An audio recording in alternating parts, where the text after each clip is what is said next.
Hey folks, David Stewart here. Hope you guys are having a good one.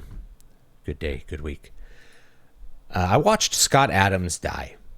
I didn't watch him at the moment of his death, but over the course of the last year, I watched Scott Adams die, and I know that a lot of other people also watched him die. If you don't know who Scott Adams was, he was the creator of Dilbert, a massively influential and successful cartoon. I would say Scott Adams is the most significant cartoonist, living or dead. He's the most significant person to be a cartoonist. I actually have a little dogbert over here. That was my stepfather. So my stepfather actually died this past year too. He was a big fan of Dilbert. He worked for Apple at one point and was a software engineer for them. And Dilbert had a big impact on a lot of tech and corporate workplaces. You even find little parodies. There was a parody in Intel Quarterly. This one's from 1996. So all the way back in 1996, Dilbert was already making a lot of impacts in the corporate world and in the tech world with those comics. I think Scott Adams was able to reveal a lot about the human condition through The Office. I became a fan of Dilbert long before I could have worked in an office, and indeed, I've never actually worked in an office. But I always got the jokes, and I liked the jokes because they really reflected a lot about the human condition, especially the Machiavellian way that people operate with each other. And that was kind of a focus of one of Scott Adams's books that was probably my favorite book of his. It was called Dilbert and the Way of the Weasel. Is that the main thesis is that people are weasels, that people are kind of sociopathic when they are left to their devices. They are very Machiavellian. They do what's right for themselves, and they act passive aggressively. They take the path of least resistance to get what they want, while just not really being honest and forthright. Very typical kinds of behavior. Scott Adams was not like a sociopath, and he was not a Machiavellian himself, but he was able to hold up that mirror of humanity and kind of show us what's there in the world of corporate politics and the relationships that exist in that. And it had a big, like I said, it had a big impact. It had a big enough impact that Scott Adams built kind of a secondary career as a public speaker for a lot of corporate gigs. And I know that he had at one point struggled with a vocal disorder that prevented him from basically from speaking at a normal volume. Like he could do public speaking events, but then like face to face, he like couldn't speak because there was just something wrong. There was like kind of a focal dystonia or something else going on with his vocal cords. He managed to get it fixed and continued to have a speaking career, and eventually started a podcast, which is how I watched him over the last year. So a lot of things lined up to where I decided I was going to watch his show every day.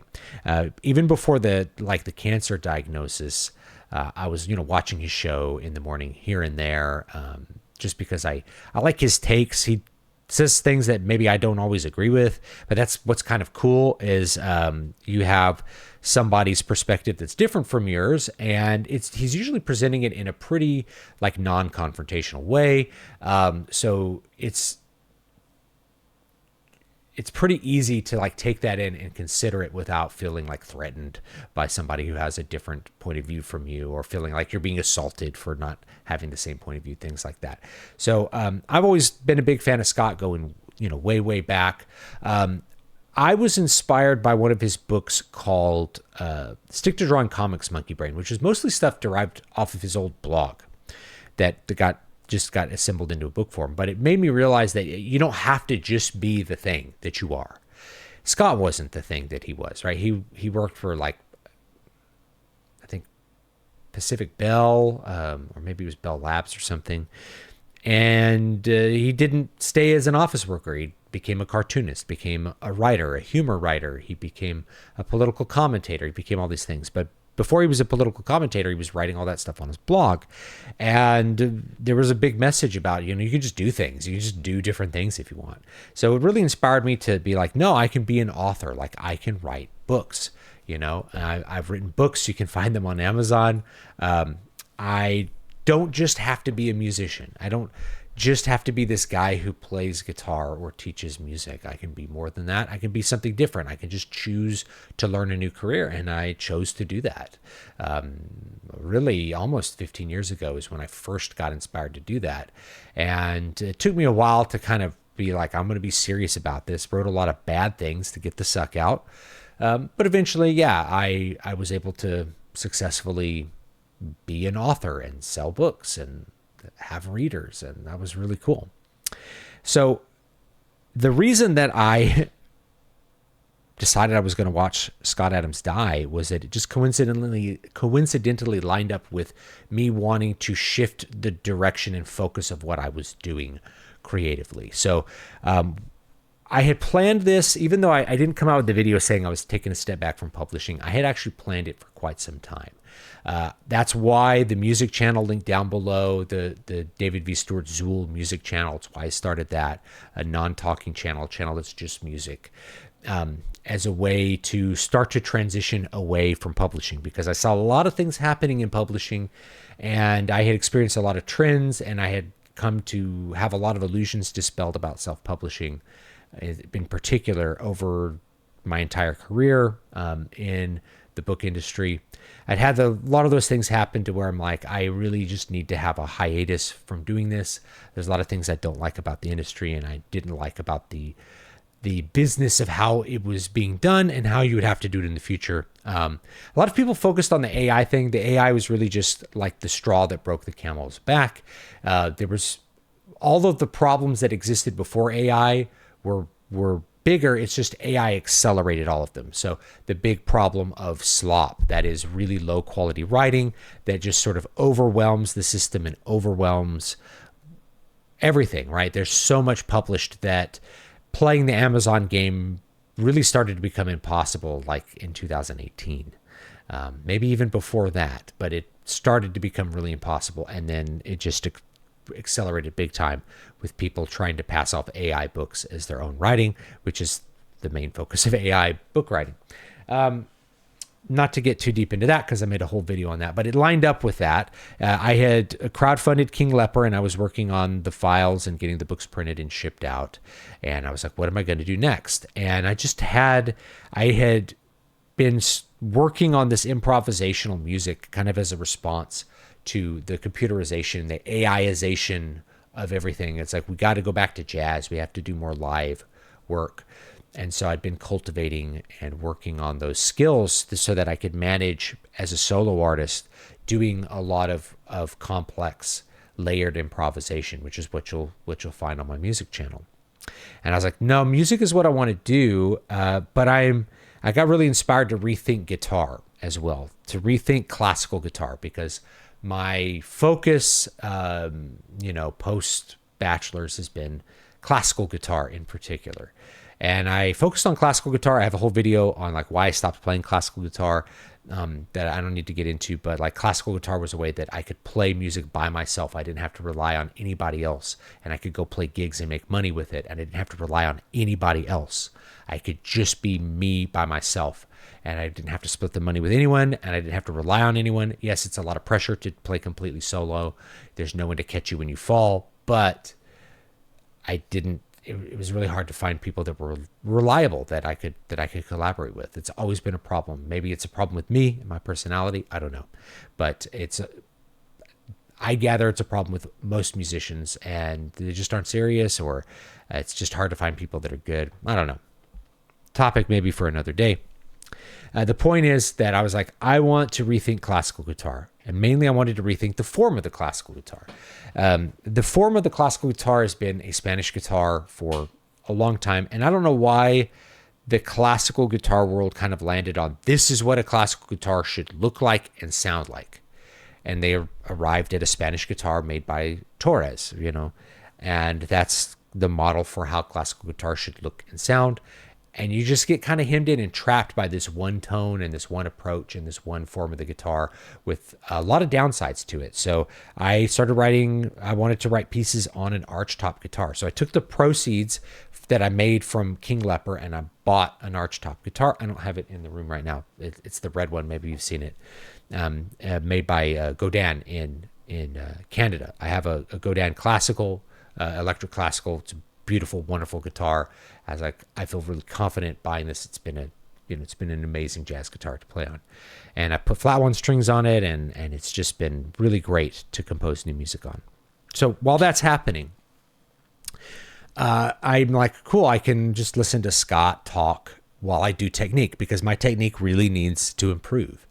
My technique was really rusty. I had never really thoroughly practiced my electric guitar technique because I didn't have a place that I was playing electric guitar once I kind of stopped doing the jazz thing way back in my early 20s. I focused on classical and I kind of let the jazz thing go. So I was relearning a lot of the jazz stuff that I learned years ago and was like, man, I don't know this anymore. And relearning how to play scales and how to use a pick properly, and just practicing all those things. And the thing about doing technique is that it's really monotonous. It's very boring to just do a lot of technique. So one of the ways that I was able to plow through doing repetitive technique way back in the late 90s was I would watch TV. Now, I, as a rule, would not watch TV that I was like super interested in. So, but like I'd go home and there'd be reruns on, and like Star Trek rerun would be on, put on the Star Trek rerun and start practicing tremolo, just practicing tremolo, practicing a right hand pattern, doing hammer-ons and pull-offs. So that's what I did. I was like, I don't watch TV now, and I don't even really have a way to watch TV when I wake up. My kids are playing and I don't want to go like watch TV. It's dumb. So yeah, I just get my phone out and I have a little headphone amplifier, plug in that, put my headphones on, and it connects to my phone. I've actually did a review of it. It's the Fender Mustang, and I would watch Scott and do technique. And so Scott announced he wasn't looking great, but then he announced that he had basically terminal prostate cancer. So I think in May of last year, I came out with an article like Dilbert will die. It's like, while he's alive, you need to really tell him how good he is, because we tend to wait till people are dead to like sing their praises. And again, I'm kind of singing the praises now, but I wrote that article specifically to be like, no, the other side of that is that we should sing people's praises while they're alive. It's a really good thing to do. And so I kept watching him. He kept streaming. And I realized as time went on is like we were watching him decline, and he just would not give up. He would stream from the ambulance on the way to the emergency room. He would stream from the hospital while he was getting treated for like a tumor that made it so he couldn't operate his legs anymore. Even when he was in a really bad state the last couple of days and was declining day over day and was really close to death and had to bring in other guests to come on and do the show with him.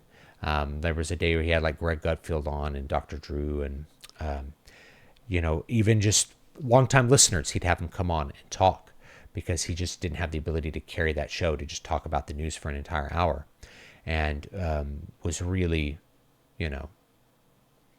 really declining very quickly.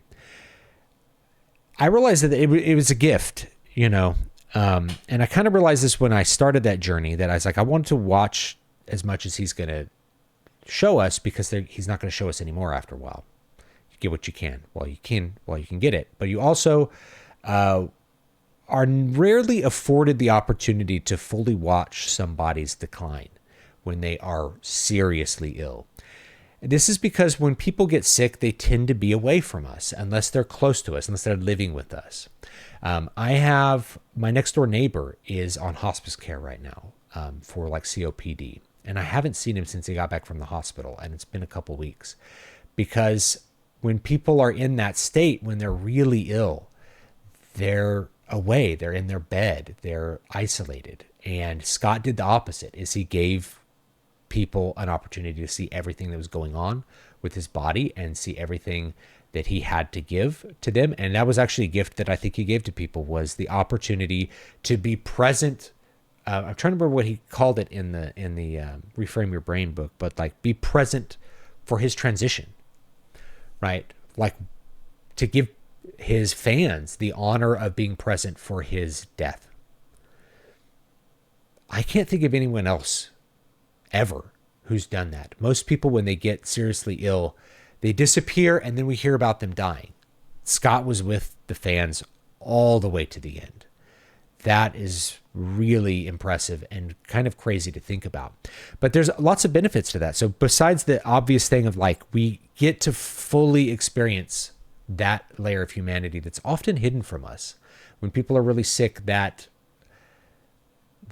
impossible to avoid circumstance for all of us, like eventually we're all going to die. And maybe we die quickly or maybe we die slowly, but it's going to happen to all of us. We will reach that transition. So to show that to people, that's an opportunity through, we often think of parasocial relationships as being bad, but parasocial relationships in this case can give you a fully human experience, a full view of the human experience. And one that can't be replicated with fiction. It can't be really simulated. It's something that is real beyond real. It's somebody really having that long illness and then eventually their death because of that. That I think is a very unique opportunity, and it's one that I'm glad I did, even though it's a hard thing and not everyone can handle that, right? You have to do you, but I think it was worth it. And because Scott is somewhat of a father figure for like so many people on the internet, I didn't get to see my dad decline or die, right? I wasn't present for his death. He was killed on the job and it was very sudden. And there was a lot of drama involved with that. So it's not like I could see my dad off, but in a way, I got to see Scott off. And Scott got to say goodbye to his viewers, to his fans, and to everybody that cared about him. And complete that life's journey with a really good example for how somebody can live their life in an altruistic way. He had all these Machiavellian kind of sociopathic characters in his comics, but he was not like that. He was the opposite. Rather, the mirror was the jocular absurdity of the human condition, of these people being like this. That's what made it funny, is the absurdity of it, whereas he was actually a very altruistic person. And I certainly think he was altruistic with his time, with his energy, with the things the products that he created. He was successful, right? Even when his comic got canceled because of his political speech, he kept producing it. And so he's also a great example of a system. You stick to the system. You do this thing every day and the big outputs happen. And he stuck to that system all the way until death and gave people not just an example to follow, but like a really good insight into something that most people don't get to see. And this often asks the question, like we often end up asking the question of like, what's the purpose of suffering, right? And, saints have discussed this at length, so I don't need to go too deep into it. You can always look at those up. But in some cases, suffering allows us to draw closer to God. Scott put out a message that was something to that effect, basically evoking Pascal's wager. And a lot of people were like, well, it can't be real faith if it's Pascal's wager. I don't think you knew Scott Adams, because Scott Adams wrote a whole book on how to reprogram your brain and how to make yourself believe things that you want to believe. He was a trained hypnotist. If anyone could will himself into belief, like real belief, it would be Scott Adams. And if he hadn't gotten sick, if he hadn't suffered, maybe that wouldn't have happened. So we have the example of like the thieves on the cross. One mocks Jesus for not saving them, not magicking them off the cross. And the other one is humble and just says, remember me in your heavenly kingdom. And that one, he's saved instantly through that confession of faith, through sharing Christ's suffering. You have to remember that Christ, as the second person of the Trinity, not to go on too deep of a theological tangent, but he suffered, right? God has suffered. And so through the thief's suffering, he was literally the closest person to Christ, right? He was hanging right next to him. So that suffering brought him very close to Christ and allowed him to be saved because he approached it in the right way. And if he hadn't been, caught, if he hadn't been convicted, if he hadn't been sentenced to die, then he wouldn't have had the salvation of his soul. So that's a really really important part of, I believe, the Gospel of Luke that I think about with things like this is that there's a purpose to the suffering. And I think Scott gave a lot of purpose to his suffering and a lot of purpose to what he did. And he said he gained great meaning from these experiences with his fans, with doing the podcast, with helping people, that those things gave him great meaning. So even through his suffering, he was able to deliver something good to people, and that for him made it worth it. And my understanding is that the morning that he died, he still wanted to rally and do the show, like just do one more show. But his body was done. That was it. It was time for him to go. So I think it was a good experience, and I think I made a good choice doing it. And I spent countless hours getting to practice technique and eventually composing some new music for guitar. So it's been a huge benefit to me to have something that's interesting, to kind of occupy that different layer of my brain while I'm working on like little technical things with my cerebellum, like repeating a motion over and over and over again to get my hands to do what I want them to do. You have to repeat the motion so much, and they can get very boring. So my higher level intellect being engaged, and it's also a great filter for news too. That way I just didn't have to go hunt down news stories. Scott would tell you about them and he'd give it kind of his take on them. And he always had a good perspective on, like, this data is probably fake, things like that I think we can all learn from. So anyway, that's about all I have to say about that. I know I've rambled on rather long about this. I think it was a great experience, and maybe you got to share in that experience kind of with me, although we weren't talking about it. I'd love to hear that in the comments and sort of what your opinions about Scott were in certainly in the last stages of his life or throughout his life. I was very, very unsurprised at the attacks that occurred on him at his death from the left-wing media, but I was more surprised with the attacks from the people that I usually think of as right-wing. Those ones were a little more surprising. So I don't know, I'll make another video maybe sometime about that and how the media treated him. But those things can affect him now. So we don't have to worry about those hurting Scott. It's more about their people taking pleasure at his death. That, I think, is the deeper thing, because I think it's still very sad, right? So anyway, leave me your thoughts. I'd love to read them.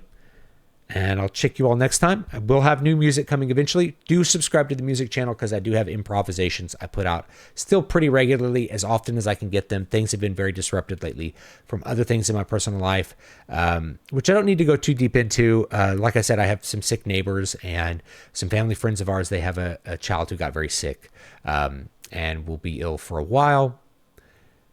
And we had the opportunity to spend some time really helping and stepping in and helping to take care of their family. And I loved that opportunity as well. That opportunity take precedence over me recording some videos like we're talking into a camera. So those sorts of things, if you notice like a slowdown in content, it's because sometimes real life happens, and it's not because I'm not trying to give you enough value. It's just sometimes you got to do something else for other people when they're in your sphere. You know what I mean? So anyway, have a great one. I'll see you all next time. Later.